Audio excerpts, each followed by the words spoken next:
Hello everyone, I have here LEGO's official 2018 Betrayal at Cloud City set.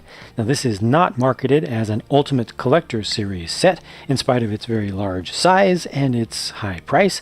Instead, it is proudly designed specifically for LEGO's core market, its main base of consumers, kids. LEGO is a toy company, and this set is intended to be a large and expensive toy. The core build is intended to evoke the shape of the cross-section of the main saucer section, the dish part of Cloud City itself, and that's especially visible from the side where you get to see all this extra height beneath the floor that most of the time you don't see. They also have a little micro-scale Cloud City build on the very top of it, but honestly, from most angles, the overall build looks like a bit of a mess. You have to get in closer to appreciate the individual details. So, getting in closer, here is the lounge space that gets some screen time in The Empire Strikes Back. I believe that this is supposed to be part of like a luxury condo there. They have the crystal sculpture in the center. I built it the way that it's intended per the instructions, but I think it would look a little bit more realistic, more screen appropriate or accurate if you made this into more of a spiral as you went with the stack of clear 1x1s there, but it still looks pretty good. There's a lot of reliance on large stickers for some of the larger spaces in here, no exceptions here. One single plant in the background, but you know, there really wasn't a lot of fine detail in Cloud City in general in most of the nicer spaces, so this is fairly appropriate. The doors, most of the doors in this entire build open vertically, and they have just a lock off to the side to allow it to stay open. This next section to the right is, I believe, where C-3PO gets blown to bits by the off-screen stormtrooper, so this has just been built up a little bit more, fleshed out a little bit more. I think this is also where Luke goes off from the main center hallway area when he first arrives and he's sneaking around the place. I really like the piping detail around here and the fact that a lot of them look like they're actually connected into the wall. This is obviously a space for a figure to stand there. I'm not sure exactly what they were going for. There's plenty of space to put figures around here, but you know, ultimately it's just a use of an awkward space at the edge of the build. Here's one of the major public thoroughfare spaces that we see in a number of scenes when the characters are walking back and forth from location to location. This looks pretty nice. It would be better if it was a little bit more round, but it's a good use of the space that is here. They got a couple of the pieces of murals up there on the background. These are against white window inserts, so fully opaque there. You're not able to get any light to shine through. This is a light sculpture, think like a light well where natural light from the outside or possibly from a central source would come up, but you know, you get to see that pretty clearly in the movie. There's no opening door here, there's no opening door over here. Those are just completely open spaces. This is a sliding door that we'll look at in a few minutes, I believe, and you also get an art installation on the wall there. That actually looks pretty good, very 70s to be sure. One more sticker up on the wall and another door. Now this is another one that opens vertically as well, and that takes us into the dining room space, and this is one of my favorite areas, if not my single favorite area in this entire build in terms of how it looks. I feel like it's pretty movie accurate, although it's, you know, scaled down quite a bit. It just really captures the scene very properly. The chair at the head of the table is a little bit different with its design, but you know, it's actually built up compared to the regular chairs on the side. But you know, there's plenty of room to get some figures in here. For the size of the space, it's fairly open, and I think it has the right amount of detail with the different items on the table itself. Plus, they included something back here in the back that is really nice and really special, a micro-scale build of Cloud City. You know, it's just supposed to be a model of the entirety of Cloud City, and I think it's a really good-looking thing. It's just a handful of pieces, but looks pretty proper. I like this space quite a bit. And that's it for this quadrant of the build, so I'll move over to the next one, which has this landing platform with Boba Fett's Slave One, and that is its own thing. So I'm just going to take that away for now and look at it more closely with you a little bit later in the review. The platform itself is pretty plain, pretty straightforward, as it ought to be. It's another thing that's supposed to be simple per the design in the movie. Interestingly, this door here, I like this door. It's built with fully studs on the side construction. Ultimately, it's plate based, but it's on its side. Dark orange coloration for it, which looks pretty good, but this slides horizontally. In the movie, this one definitely slides vertically like the rest, but there wasn't space for the vertical mechanism here because of this thing. Now, this actually does not provide any support whatsoever, no structure. It's just sitting there. It's actually kind of satisfying when you plug this in and you let it go, and it just fits very well there. It just provides some of the shape, the suggestion of the upper saucer shape there. But because that's there, this was not able to open vertically, and I'm okay with that. This still is really slick the way it works. You can see there's a little bit of stairway back there to change elevation. So I think that's done pretty nicely. Oh, before I move on, interesting note about the structure of the platform itself. This is intended to hold the Slave One model, which is fairly dense itself, and then the platform has its own weight. All of that is a lot to be supported by just a very narrow space here. So the designer needed to be clever to get that to be strong enough. There's no connection over here on the side, especially if you want to pick up the entire model. It becomes very dicey. The designer decided to just give up and not attach this at all, with not even a single stud, no Technic mechanism or anything. It's just hooked underneath.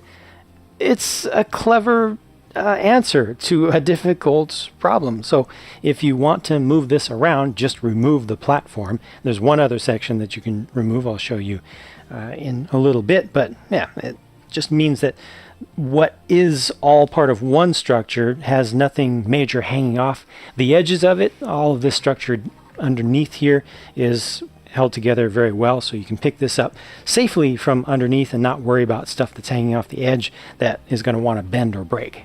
Now over to the side is something that I wish we had actually seen more of in the movie. We see it a little bit for a small scene for the most part, but this is the detention block, I guess, of Cloud City. So it's where the prison cells are and where the interrogation occurs. You see Lando and Darth Vader speaking in this corridor outside a specific door, and that door is another horizontal slider, and that is the opening to the room that's been converted over for interrogation use, with the torture device, with basically a chair with a strap on it, and it has the mineral testing device in front of it, and you put Han on there and then push him forward towards the thing. And yeah, that's just what that is. I wish this had some transparent pieces on it, some transparent colored pieces to make it look a little bit more alive. Right now it kind of looks like it's all just turned off. Interestingly, there's a small room back there. It's the smallest of rooms possible. There's not even a rectangular space in there. It's just the inside of a 4-stud wide half cylinder piece, and that's this cylinder piece that you see there. It's actually very difficult to put a figure in, but you can kind of stuff one in there if you want. There's also this small space off to the other side that is probably equally difficult to get a figure into. The detailing is nice. The shaping of it is nice if you look at it from a minifigure's perspective, but us humans are never going to be able to do so, and it's difficult to get fingers in there at all. So not the best use of space. This is actually just a little trap door. It's supposed to be a hidden way to get down to a lower level. There's just a ladder there, and it goes to nowhere. You can't really do anything with that because nothing is built up for access beneath. Now that puts us into this hangar space for the twin pod cloud cars. One is included in the set. Once again, I will cover this on its own. It definitely deserves its own section of the review. It doesn't really fit in there. I mean, you can set it there, but it doesn't feel like there's a proper parking space for it. Again, just a limited amount of space here. Not a lot of detail in this. A little bit of greebling off to the side. One small tool holder over there, but at least it is a place to put the cloud car. It's better to have a space than not. But this is a lot more interesting here. This is the incineration room, which has a little bit of conveyor belt with some pieces of C-3PO coming through. I like this build for this conveyor belt. It's pretty proper. It seems pretty right. And I put a deactivated IG-88 over there on the side, which is what the designer intends.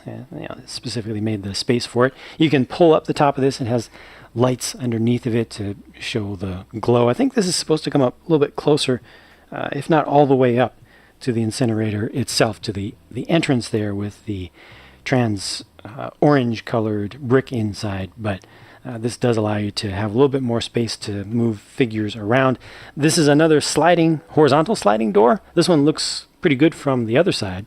See, it's just different. I like that. Again, with the plate-based construction, it's on its side. They use some of those corner tile pieces, the 2x2, and it slides nice and smoothly and feels very appropriate for Star Wars stuff, you know?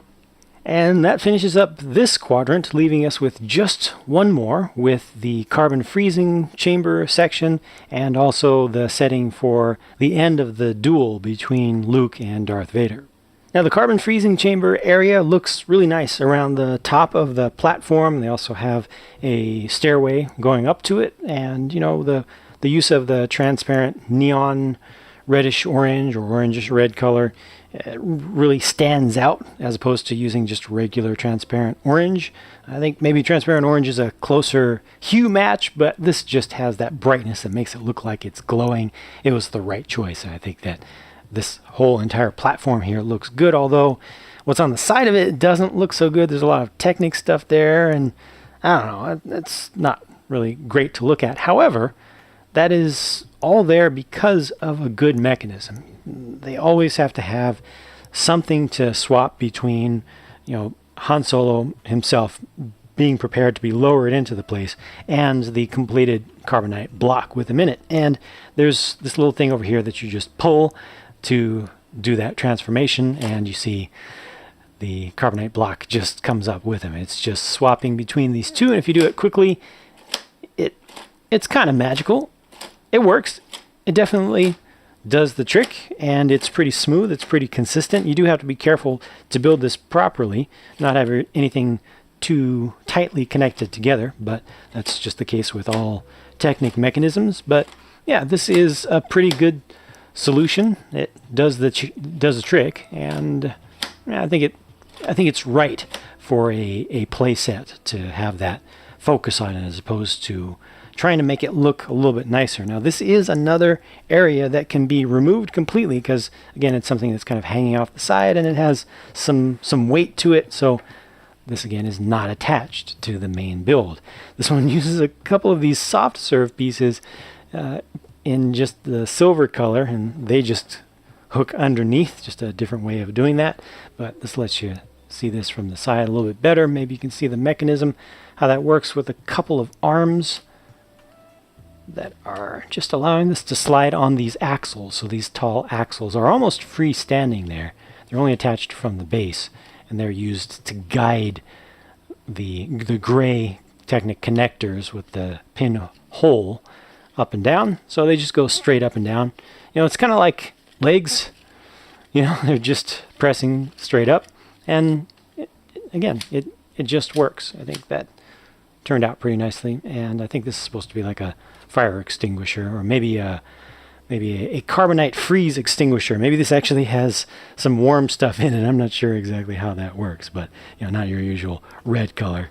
So with the carbonite deal removed, now I can focus on just what's left, this platform for Luke and Vader to finish up their duel. And you know, in the movie, this is at the tip of a huge wind vane, this huge aerodynamic device that would be, even in Lego scale, would still be probably as large as this entire model. So the designer has chosen to capture just a little bit of the maintenance cabin that has the port door on the side of it. So you can place figures inside of there if you want to do a little bit of the scene. I'm just going to move Luke out of the way for now to show you that you can open this up to get a little bit better access in there. You can also bust this window open if you want to, but they don't have stuff in there for you to toss around. I guess you can pull this off and throw it at somebody. It's not attached very well with the relatively new 1 by 1 by 1 2/3 bricks with 2 studs, 2 open studs, that is, on one side. They don't hold bar-shaped pieces in there very well. But regardless, this is how it's set up, and at least it gives you the entrance there, and it gives you the most important stuff with the walkway out to the sensor array. And this is nicely built up with different techniques used, different stacks of pieces. I like that. Now, this does have some support underneath, which is important. They use clear panel pieces to try to make it look not too obvious, and black just represents the void beneath. I think that's just fine the way it's set up, but I especially just like this whole build at the end with all the antennae and sensor probe, whatever those things are supposed to be. The railing is done pretty nicely. It takes a little bit of patience to get those flexible pieces bent properly. There's one last thing about all of this that was featured on the box that took me a second to fully understand, but once I built it. But there's a piece here, this railing piece that you pull off to unlock all of this to allow it to be swung from side to side. So on the box they show, you just swing it, but there's one piece you have to remove, and then you can swing this out. So what that allows you to do then is move this farther away, and if you still have the carbon freeze chamber section in there especially, it creates more distance between those. It just allows you to open things up and access things a little bit differently. It's not that important, but that's how it works. Alright, so now I get to talk about this interesting Slave 1 model that's included with this set. This is at a new size and scale that I haven't seen before. It's pretty small. Basically, it's as small as it could be while still accommodating a full-sized Boba Fett minifigure in the cockpit. And keep in mind that this build and the entire Betrayal at Cloud City set is designed by the same guy who did the UCS Slave 1 model. So he knows his stuff. He knows not only Lego design and building in general, he's immensely talented at that. He also knows his Slave 1s. In the designer interview with him that was published over at brickset.com, you can find that on their site right now, he noted that he initially built this just from memory, designed it and built it to shape just from memory, and then only when it became obvious that this was actually going to be used in this Betrayal at Cloud City set, then he went back and tried to clean it up a little bit. But the guy is good. He's really, really good, because not only does this look pretty proper and have pretty good proportions and shaping and everything, but look at this. When you pick it up from landed mode into flight mode, the winglets rotate via gravity, just like the original pre-Lego toys did. The very first Slave 1 toy did that.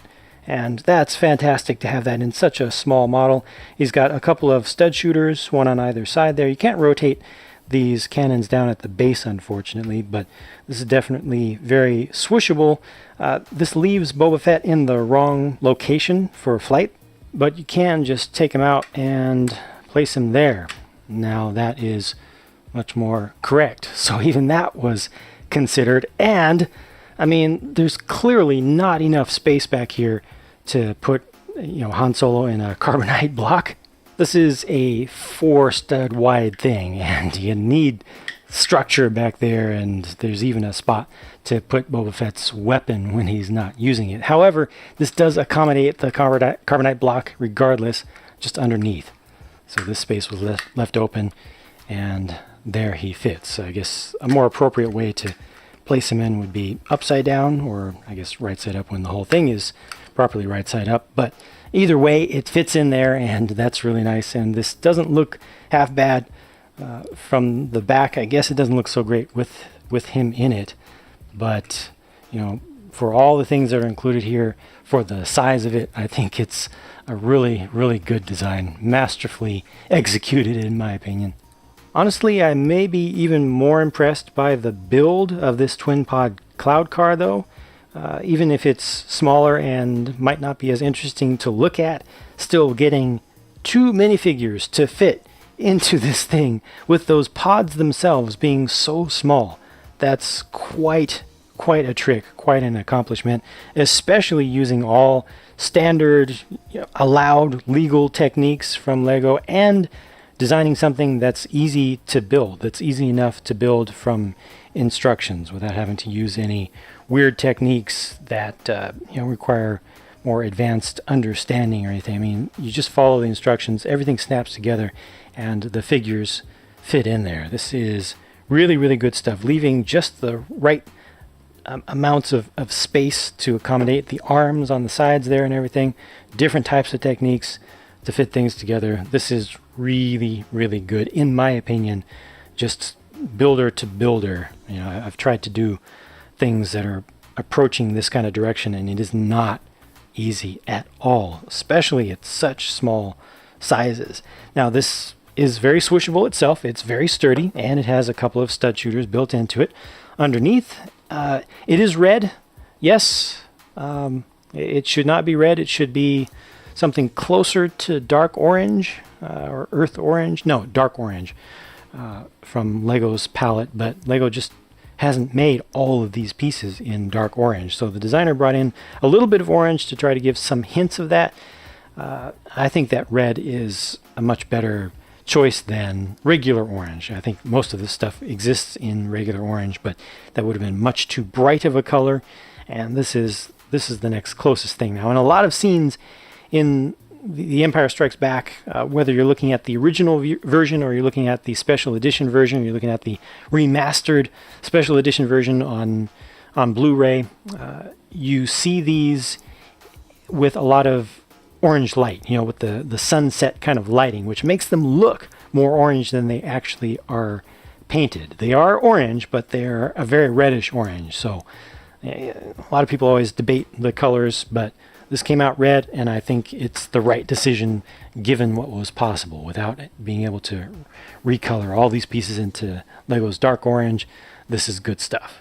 All right, it is that time to go through all of the minifigures up close. I'm starting with Han Solo, of course. We get 2 versions of him here, the most commonly seen version, and then the just about to be put into carbon freeze version, or I guess just the prisoner version. The one on the left is very well detailed with actual dual molded legs and printing on the side of each of the legs. So that actually looks quite nice, especially over on this side where you see a little bit of the holster there. That's some nice detail. These get different heads. Those are not just alternate sides of the same head repeated. A little bit of print on the back of the torso on the left, nothing on the right, but here are the alternate expressions, which are appropriate. That head on the left is pushed down as far as it will go, in case you noticed the little bit of gap at the base of the neck. It's just a molding error. The first time I looked at this version of Leia with the vest done in white with only the dark tan stitching rather than using tan as a base color for it, I thought it was a little bit off. However, it makes a lot more sense to me now in the context of this set, because even in the scenes where she's not wearing the vest, this print kind of looks pretty proper, with it being mostly white. So I think that may have been a conscious compromise there to make it work with the kind of the vest on scenes and the vest off scenes. But this new version of Leia over here, completely new, with the Bespin robes on, the more fancy dress that she uses in the center portion of the Cloud City scenes or section of the movie, is very nicely printed up with the relatively new lower piece. And this is also printed on the back as well, and I think that is done exceptionally well, especially with some of the finer detail in some of the tan printing here that's very subtle.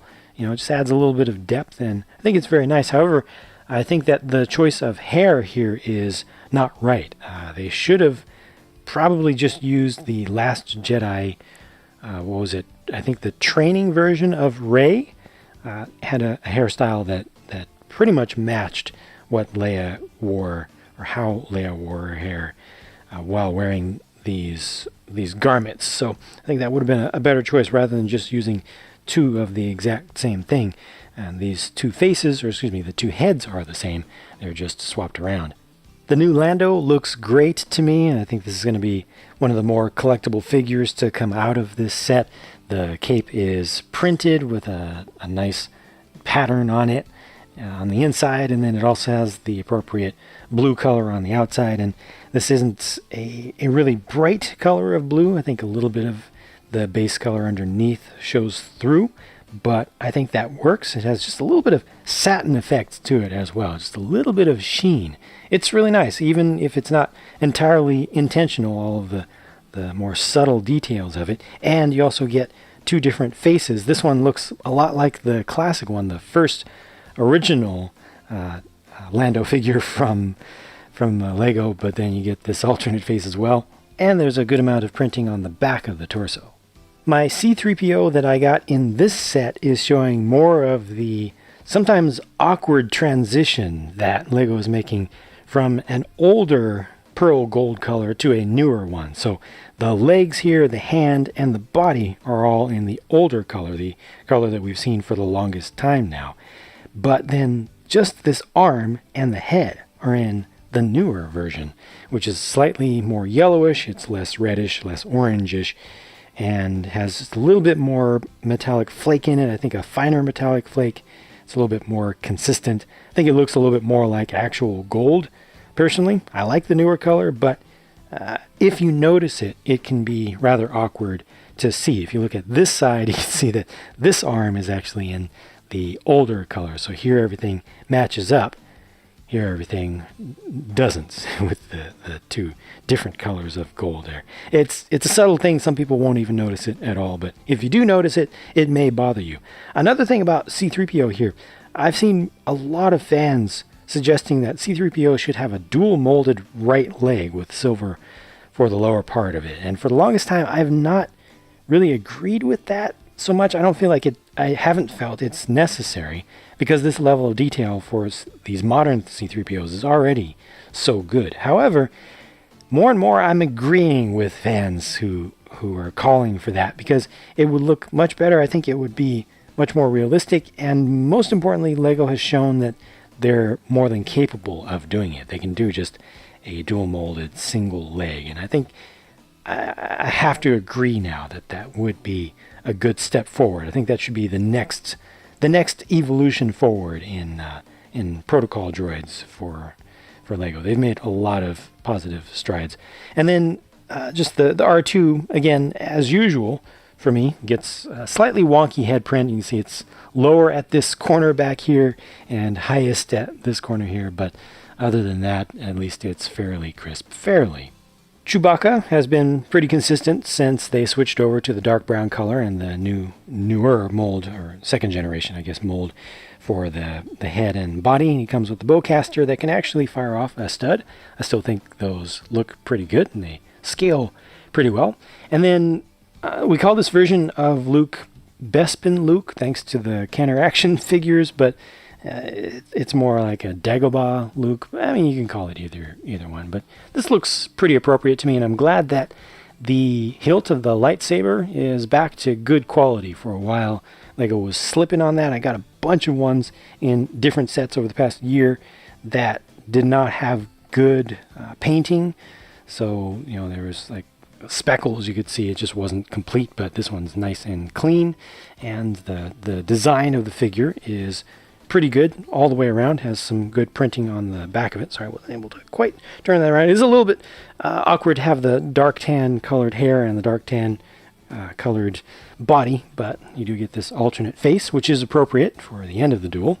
Darth Vader I want to show by himself, not so much because of himself, but because of the next figure that I want to show by itself. But it's the second generation general design of Lego Vader, with the head that always looks like it's looking up, but it's a fairly accurate mold. I think or set of molds, just perhaps should have been angled forward a little bit.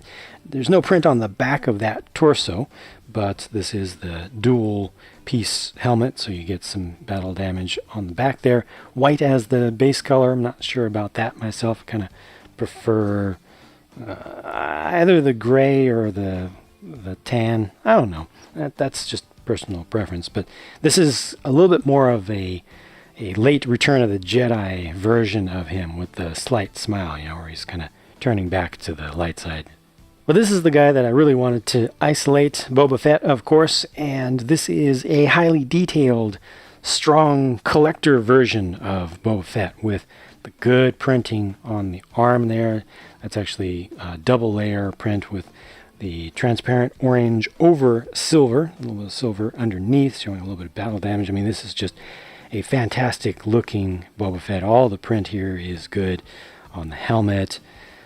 You got the slight cape piece, the cloth piece off to the side. Sand green color for the jetpack and rocket launcher. This does have a somewhat appropriate face for him. It's angry, unaltered clone, which is kind of right, but it's a little bit young for him. I personally preferred the UCS version where they actually gave him stubble, but by including the standard face for this, they have preserved the exclusivity of the UCS version of the figure. So I don't mind that. I feel like that was just doing a little bit of respect, giving a little bit of extra respect to people who invested in that bigger set, but still allowing folks getting this new big expensive set to get an awesome Boba Fett with the arm printing and everything. So again, good compromises, just a great figure to be able to get. IG-88, meanwhile, is nothing new or fancy. It just has the second generation version of the head printing for him, no other print or decoration, not exclusive to this set, and they include the weapons so you can use them as a full figure if you want, which is great, or for more accuracy to what we actually see in Empire Strikes Back, you can just take those weapons off and sit them in the incineration room, what's left of them. Moving on, here's Lobot and one Ugnaught. There's only one Ugnaught included in the set. I really wish they had included a pair so they could have played catch with C-3PO's head. That is a very large head mold they use for the Ugnaughts, and the print is pretty good on that head. The depth of the nostrils is really, really good. The print on the torso for the Ugnaught, not so great. There's just very little contrast there with the simple dark gray against gray printing. However, on Lobot, well, his torso print looks fantastic. Front and back. I don't know why I like that back torso print so much. It just feels like there's a lot of thought put into it. There's a lot of realism. It feels like the cloth is actually bent around. The head for Lobot has great work done for the cybernetic implant band, I suppose it is, that goes all the way around with no breaks in it. The only thing that I don't like about Lobot is that the face, I think, has a little bit too much darkness in some of the lines, especially for the eyebrows. I feel like the actor almost looked, he was bald, and he almost looked like he had no eyebrows, like shaved eyebrows. I think he did have eyebrows that were just really, really light colored. So I think that these stand out a little bit too much, and it would have looked more like the actor in the movie if they had toned that down quite a lot. A pair of Bespin guards. Well, that's good to see. I don't know why I've always liked Bespin guards. I've felt they're very collectible figures even outside of the Lego world, but that's probably just me. But I think these are done well, and it's good to see the two different variations with two different heads. Of course, the torso prints are the same, but they're good.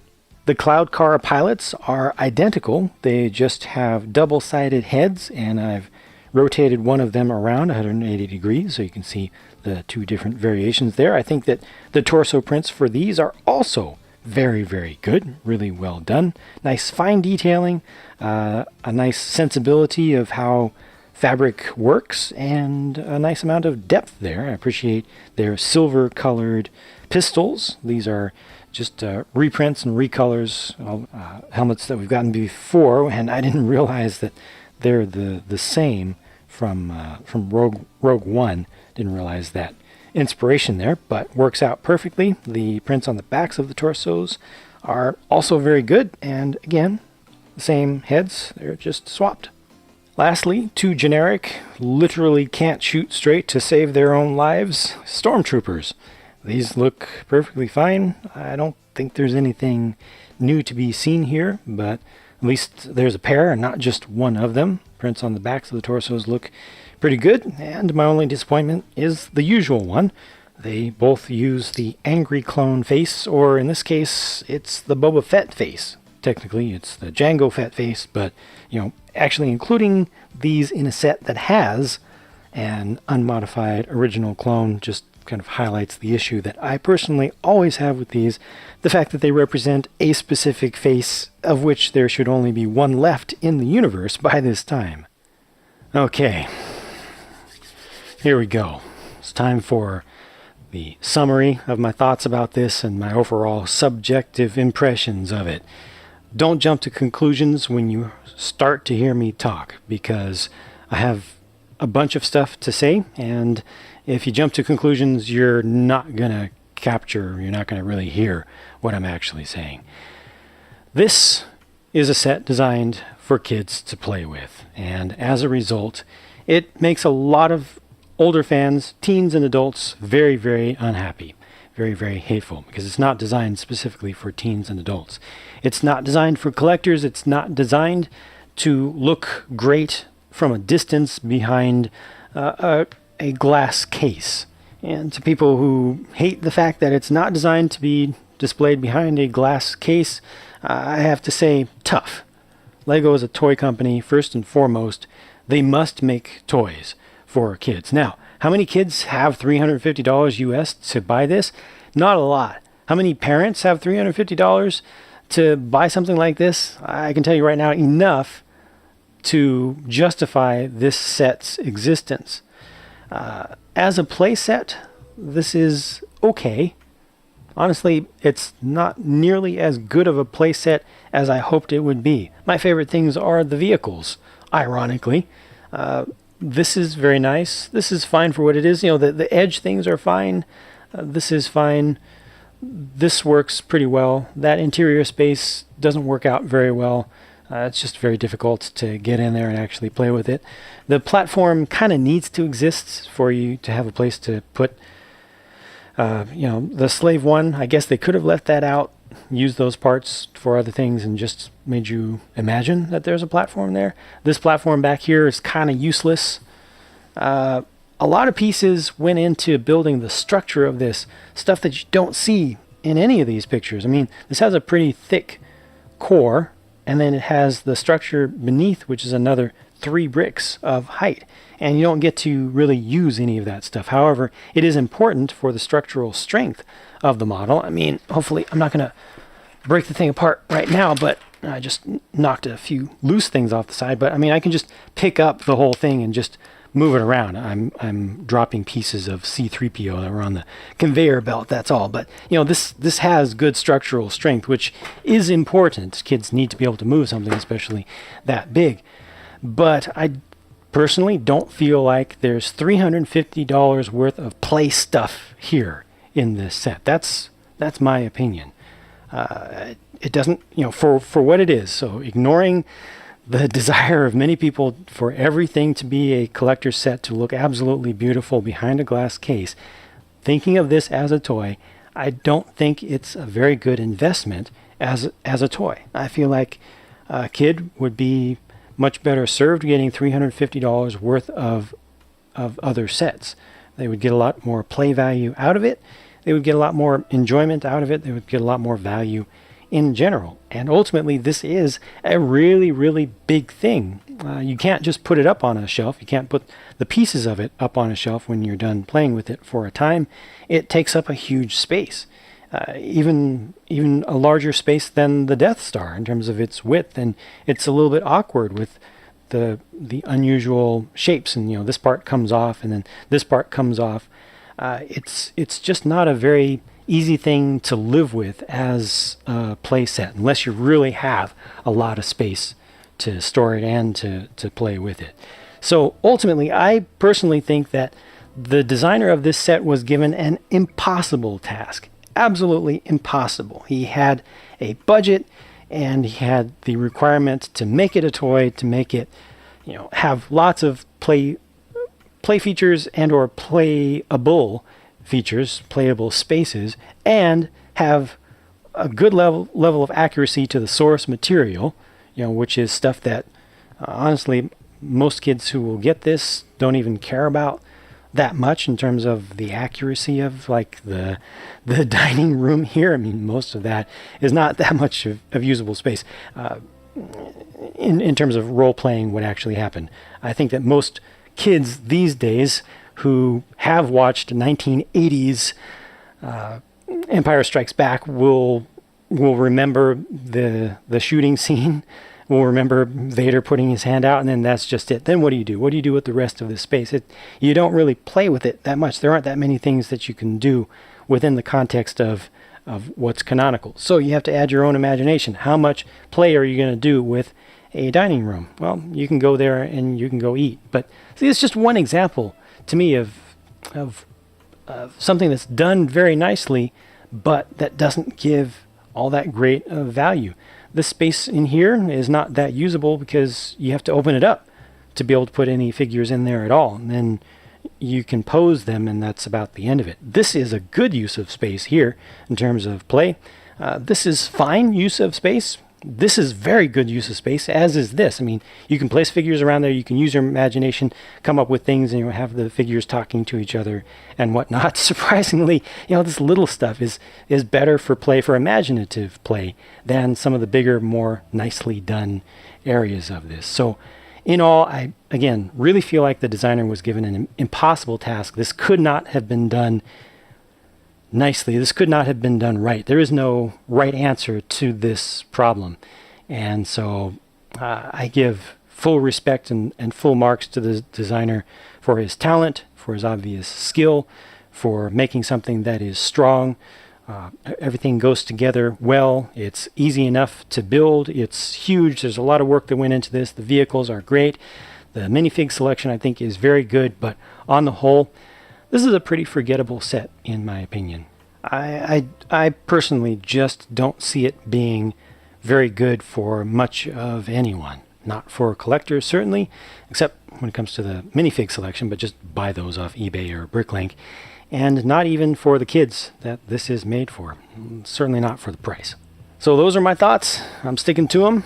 Let me know what you think in the comments down below. Just please keep it civil, whether you agree or disagree with myself or with other viewers and other commenters. And I will just keep working to bring more videos to you to keep you entertained. Thank you very much for watching. I'll talk to you again soon.